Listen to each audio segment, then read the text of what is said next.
Soldier Boy didn't just survive that virus, he may have just exposed the most dangerous truth in the boys so far. Homelander might be completely immune. And if that's true, then everything Billy Butcher has been building toward, every sacrifice, every brutal decision, every step of this plan, it's already failing. Worse than that, the very weapon meant to save humanity might be the thing that ends it. Because what happened in Teenage Kicks isn't just a fake out death, it's a warning. Let's rewind for a second, because this episode moves fast, and if you're not paying attention, you'll completely miss what it's setting up. Episode 2 throws us right into the core mission of the boys: test the upgraded Supe virus. This isn't just any experiment. This is their endgame weapon.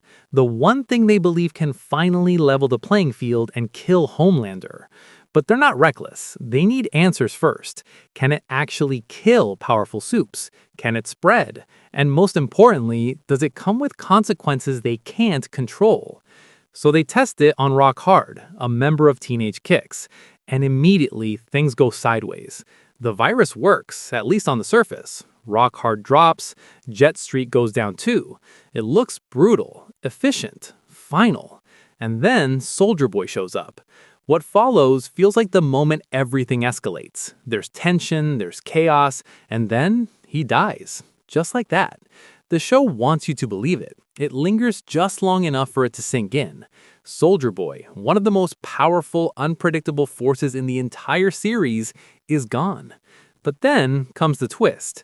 That final shot, the body bag, the silence, and then movement. Soldier Boy sits up. No explanation, no dramatic music cue, just confusion. And that's where most viewers stop and say, okay, what just happened? But if you look deeper, this moment isn't random, it's calculated. It's setting up something much bigger than a fake death. Because Soldier Boy surviving doesn't just mean he's tough, it means the virus might not work the way we thought it did. And this is where everything connects back to a detail that didn't seem important at first, but now looks like the key to the entire season: V1, the original Compound V. To understand why this matters, you have to go back to the origin of all of this. Compound V wasn't created in a lab by some modern corporation. It started in the darkest place imaginable, World War II. Frederick Vought, a Nazi scientist, developed the earliest version of the formula, and the first successful subject wasn't some random test case. It was his wife, Clara, who later became Stormfront. That version of the formula is what we now call V1. And V1 isn't just another version, it's different, fundamentally different. Where modern Compound V gives you powers, strength, durability, enhanced abilities, V1 seems to go further. It doesn't just enhance the body, it changes how the body deals with damage, with death itself. It pushes the idea of survival beyond normal limits. Not invincibility, not immunity, but something close to it. A kind of extreme regeneration, a resistance to death that makes killing someone like Soldier Boy far more complicated than it should be. And suddenly, that body bag scene starts to make sense. Because what if Soldier Boy didn't come back to life? What if he never actually died? Think about it. The virus hits, his body shuts down, he appears dead. But instead of staying that way, he recovers. By the time we see him again, he's already pushed through whatever the virus did to him.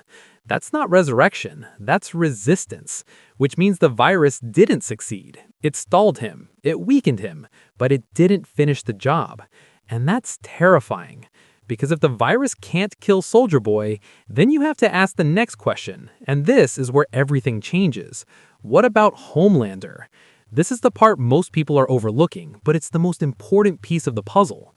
Homelander isn't just another Supe. He's not even comparable to someone like Rock Hard or Jet Streak. He's on a completely different level, and his origins are just as unique. He wasn't simply injected with Compound V as an adult. He was engineered, raised in a lab, experimented on from the beginning.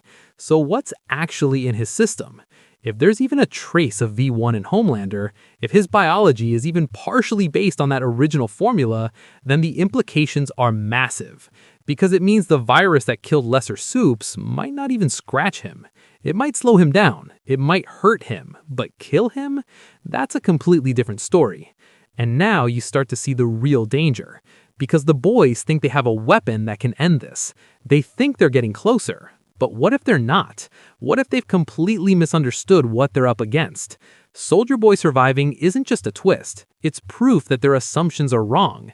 And it doesn't stop there. There's another layer to this that makes the situation even worse. Because V1 isn't just something from the past. It's not lost, it's not gone. Through characters like Thomas Godolkin and the events of Gen V, we learn that variations of V1 still exist, that it's been studied, replicated, possibly even refined over time. Which means Soldier Boy might not be the only one. Marie Morrow is hinted to carry a version of it. Others could have been exposed to it in ways we don't fully understand yet. And suddenly, the virus isn't a universal solution anymore. It's selective, unpredictable, incomplete.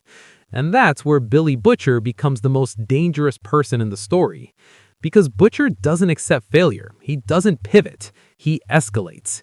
If he realizes the virus isn't enough, that it can't kill the strongest Supes, he's not going to stop. He's going to push it further, make it stronger, more aggressive, more contagious.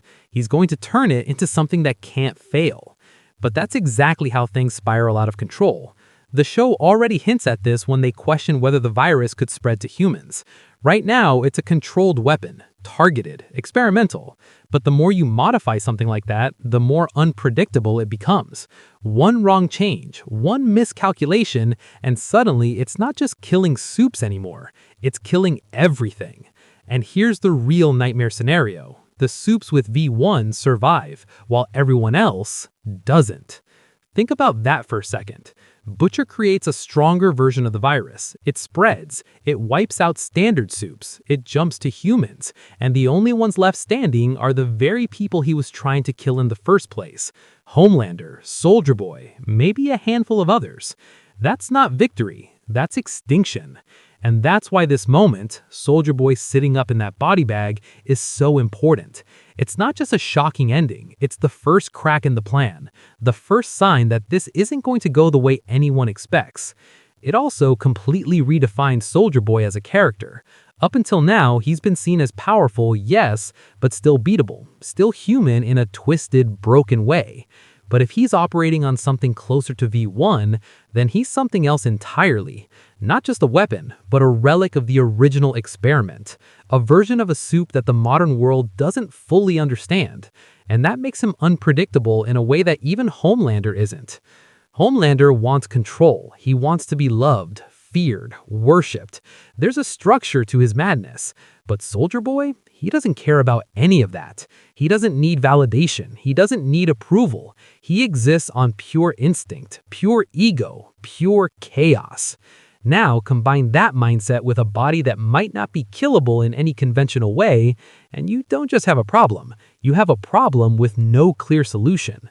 So where does this leave us? It leaves us in a place where the rules are breaking down, where the lines between weapon and disaster are getting blurred, where the plan to save the world might be the very thing that destroys it. The Supe virus was supposed to be the answer, the final move, the checkmate. But now, it looks more like the beginning of something much worse. Because if Soldier Boy can survive it, then Homelander might be untouchable. And if Homelander is untouchable, then Butcher will do whatever it takes to change that, no matter the cost. And that's the real story of Teenage Kicks. Not the deaths, not the fight, not even the twist. It's the realization that the endgame isn't what we thought it was. It's bigger, it's darker, and it's a lot more dangerous. Because the moment Soldier Boy sat up in that body bag, the boys didn't get closer to winning. They got closer to losing everything.